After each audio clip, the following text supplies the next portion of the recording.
Engineering, Magic, and Kitsune, an unholy tide of monstrosities. Yuki bowled the creature over like a raging bull, smashing it into a nearby tree hard enough to splinter bark and wood alike. It was knocked onto its back, underside sizzling lightly in the sunlight filtering through the canopy, and the Kitsune pounced on it as it was trying to right itself. He didn't have a clear shot. "Yuki!" he called out, stumbling over his words momentarily, as he tried to remember the native tongue. "Heat!" She ignored his call, but he swore he saw her ear flick. A bladed arm tried to come down on her shoulder like an axe, but she held up a forearm at a shadow ankle. It skidded off like it had plate armor, sparks flying. Yuki grabbed the other arm with the hand and pulled as it rose to strike. The creature screamed once more, this time in a woman's voice, but she didn't let up, entirely unflinching, with little more than a frown on her face as she drew her free hand back, the claws upon her fingers starting to burn with the hard light of morning, and she snapped out the spear-like strike. Nameless were never the most resilient creatures. Whatever buffer of magical energy that protected them was always thin. John suspected it was due to them being inherently disposable by nature. So when Yuki's hand impacted the base of the limb, he wasn't too terribly surprised when the limb only held up for a moment before it sounded like cracking glass rang out. The appendage flew off in a spray of shadowy black ichor. The Richter's snarl came across Yuki's face, grabbing and twisting the other blade arm as it swung towards her side, and the creature just wouldn't stop screaming as she took it off in a manner that disturbingly felt like someone pulling apart the limbs of a crab on a dinner plate. She crouched, breathing heavily upon her twitching throne, and her gaze suddenly went wild. The Kitsune's eyes went to slits as she locked onto something and lunged muzzle first, biting into the creature's vulnerable underside, spidery legs trying to stop her as it wailed all the louder. She just ignored them as she started tearing with her hands too, scooping out great chunks at a time and tossing them aside, like she was trying to dig right through it. John felt sickness and terror flood him in equal measures, hot bile threatening to rise up his throat.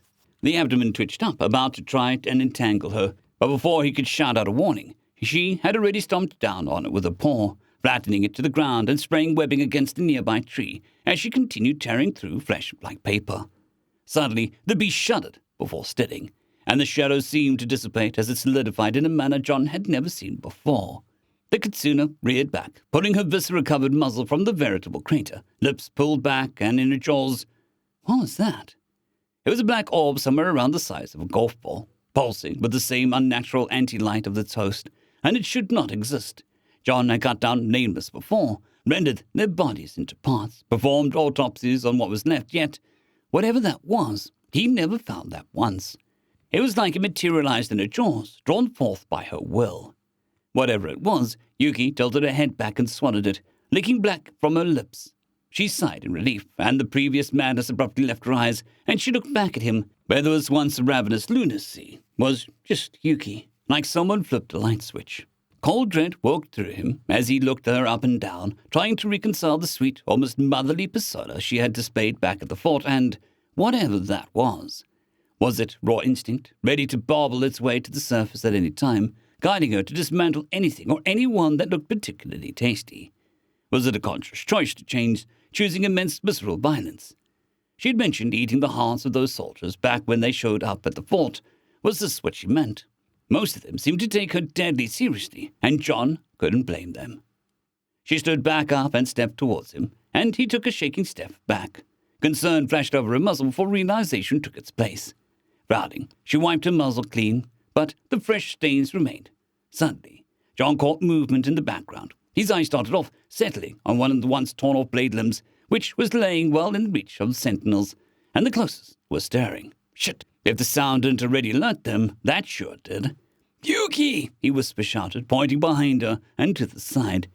She hissed a curse he was unfamiliar with and burst into motion, sprinting in his direction at one alarming pace and causing his heart to pound. She was probably okay and just retreating like he should be.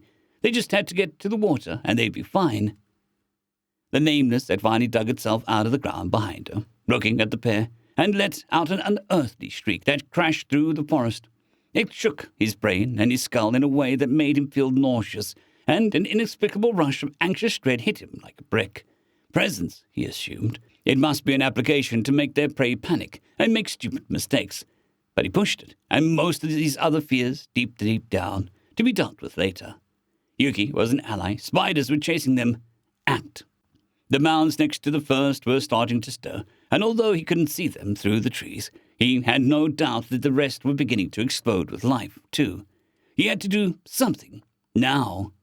The nameless started to charge terrifyingly fast, perhaps as fast as a bear, but Yuki was quicker. John wagered that she would make it to the water with plenty of time to spare, but he just wouldn't. His legs were regular human length, with no supernatural speed or strength to leverage. He'd been overrun far before then, unless he did something. Stepping to the side to get clear of Yuki, he pointed at the spider and twitched his fingers, firing a heat ray at maximum power in a narrow ray. Invisible heat did not remain as such for long, as the sheer amount dumped out immediately turned the air into a shimmering mess. Even with the odd entropic effect, the charging spider flinched, and the ray would take a moment to burrow through the protective field and severely damage the chitin. He, however, did not have to wait for that.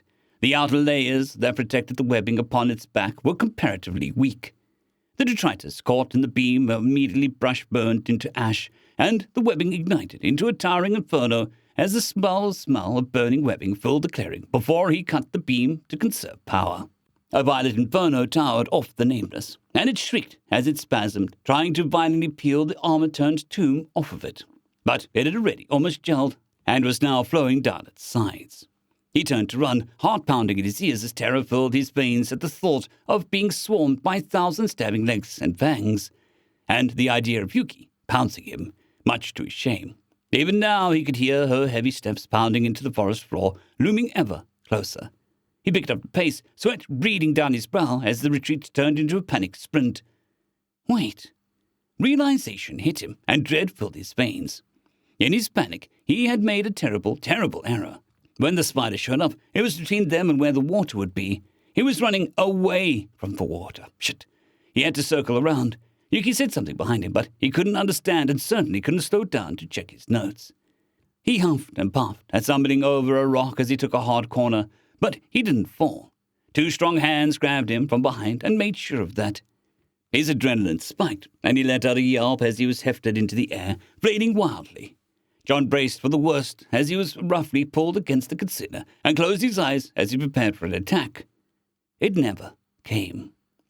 When he mustered the will to open his eyes and looked around, he found himself in Yuki's arms, carried bridal style as she dashed through the forest at a pace he'd normally expect of an ATV.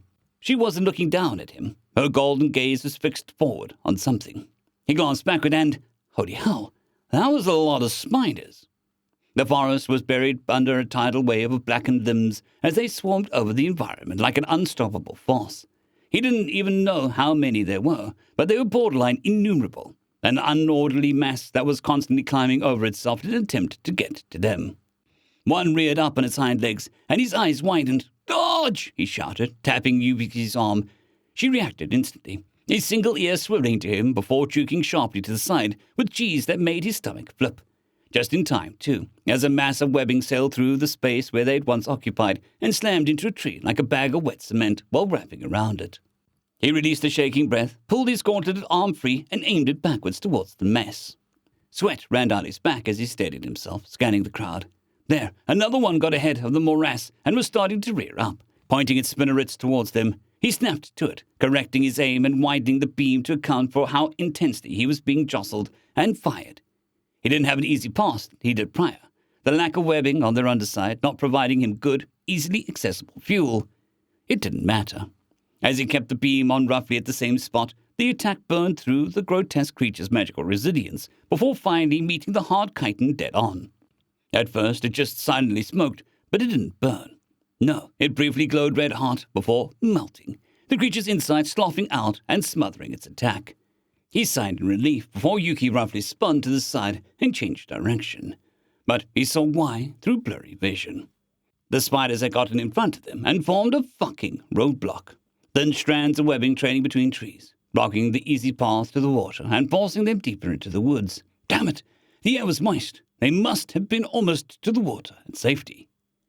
The mass behind them was unceasing, unerring in its grim purpose as it surged forward, now joined by the barricade's creatures after it was clear their trap didn't work.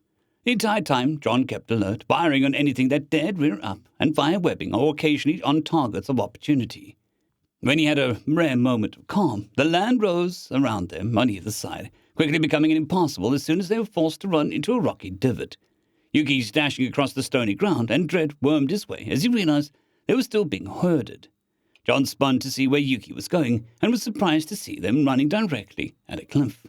A rock wall dead and rapidly approaching. They were still in a kill box. Yuki, he asked, and shouted a question half carried away by the wind. She didn't respond, and the barrier was getting awfully close. Yuki! She dug her paws into the hard ground and skidded to a stop in front of it, crouching down, and they shot off through the air like a rocket, and the sheer G's caused blackness to creep in at the edges of his vision as he fought down nausea. A rough thump rattled his brain as they led it. Wait, he croaked. What the hell type of vertical leap was that? 60, 80 feet? Still, it had given him an idea. Perhaps something had shook free in his brain, but lopsided grin spilled onto his face. John couldn't remember the word, but remembered the characters, so he drew them with his finger on the fur of her arm, hoping she understood. The ledge! They had a few seconds, at least. He never understood why the Nameless couldn't climb the fort walls, but they were nominally pretty good at climbing otherwise, just not as fast as Yuki, just jumping, apparently. She put him down, concern written on her face, and grabbed him by the shoulder as he stumbled, shaking off a bit of the wooziness from being subjected to forces the human body was never intended to experience. I'm fine, he muttered, only realizing he spoke in English. Afterwards, he walked over to the edge, staring down at the mass as it reached the bottom of the wall, spinning over itself like water hitting a dam before they even began to climb. But climb they did. Picking out a few at the front, he ignited their web cloaks with a smile on his face. The vanguard of the chittering and screaming tide instinctively reacting and falling as they were suddenly ignited. Even so, he couldn't hold back the tide, and even if he could, his flames-aspected magic reserves would run out far before he managed a sizable dent on their hoard. A growing pile of flaming webbing and flaying spiders was built into the rocks below. Yuki stood at his side, and although one arm was across his shoulders, keeping him steady, he remained tense at contact. She said nothing, but cleared her throat and shook her head as they grew closer, surging up the wall in strides, but more of a jog than their earlier bristling pace. He was fine where he was. He reached into a pocket and withdrew a different focus, swabbing it into his gauntlet. They were getting close now. He breathed in and breathed out, steadying his aim. At his side, Yuki's fingers suddenly glowed white, impossibly long-hooked claws made of light extending from them in a manner that would make physicists weep. And with a single swipe, she raked them over the front of the mass. They provided resistance, sure. The force was momentarily forestalled against their shells as the magic tried to protect them, but it was never truly stopped, passing through their meat like an air and sprayed out viscera from the far side as she called out sternum after sternum with a single well-placed strike. A proper rain of bodies falling down below. And finally, John fired, but not at the spiders. No, the true target of his cold focus was the wall itself. The air was moist, and so was the wall, even if the slick rocks hardly provided a challenge for the Nameless to scale. With a flash of supernatural power, where there was once slippery rocks was now a wall of black ice. Some legs froze in place for a moment, but the Nameless hardly noticed, breaking the thin sheet of ice, only to take another step and find no purchase. There were too many legs in motion too fast, struggling to find grip, even as they surged over one another. Whatever passed for communication amongst them came too late, as one of the leads fell, knocking down those beside them as they fell, directly onto the blazing pyre below. The flames surged bright, with all the fresh fuel falling into the violet bonfire, silk catching easy as hundreds of scrambling legs fought to get free, only to have their coverings catch fire as whatever magic was present ate their way through their protection before igniting them as well. The charge rapidly turned into a disorganized panicked mob at his side in weary relief. He looked over to Yuki, opening his mouth to speak, but she looked more drained than he had ever seen her. Her eyelids drooped, and her shoulders had an uncharacteristic slump that he'd never seen, even when she was walking mangled up to his doorstep. John tapped Yuki's arm. "You okay?" he asked, and she nodded, gesturing to him in return. He gave her a thumbs up, but confusion painted her muzzle, and she slightly tilted her head. "Yes," he clarified, and Yuki smiled before trundling off towards the water. John was close to her side, anxiously scanning all around them with the impromptu scanner freshly retrieved from his pocket, just in case. The trip was tense, albeit less so after they made some distance from the spiders screaming in humanish voices as they burned. He had to admit it was far more difficult to stand close to Yuki than it was this morning when they headed into town together. It was undeniable that Kitsune didn't wish to harm him. Being hefted in her arms in a dead sprint away from danger was more than proof of that. Yet he couldn't deny the sight of acting like a feral animal was disturbing. It was everything he feared when he first opened the gates to her, just directed elsewhere, mercifully.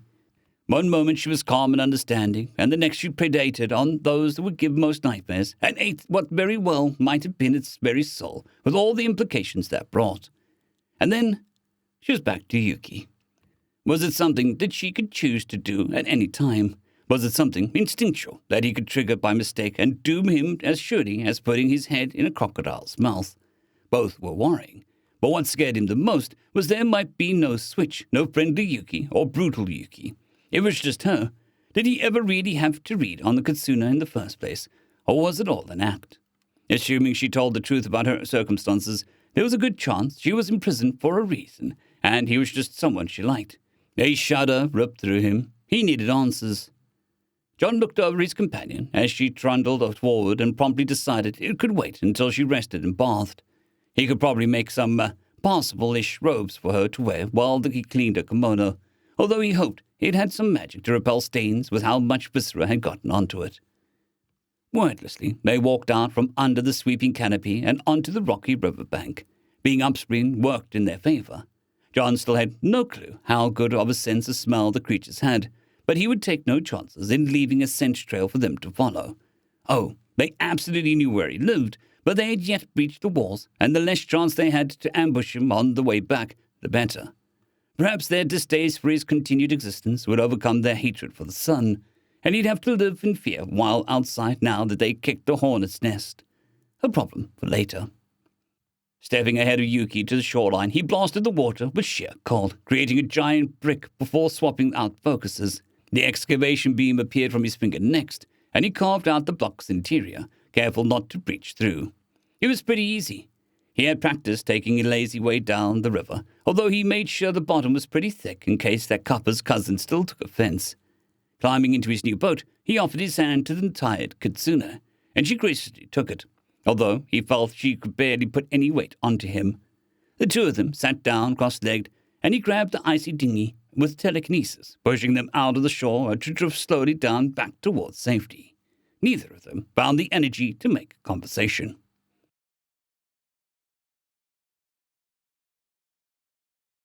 I'd quickly like to thank our Tier 5 channel members, Casper Arnholtz, John Creighton, Manatharia, 050, Dragzoon WRE, and Elijah Silvercross.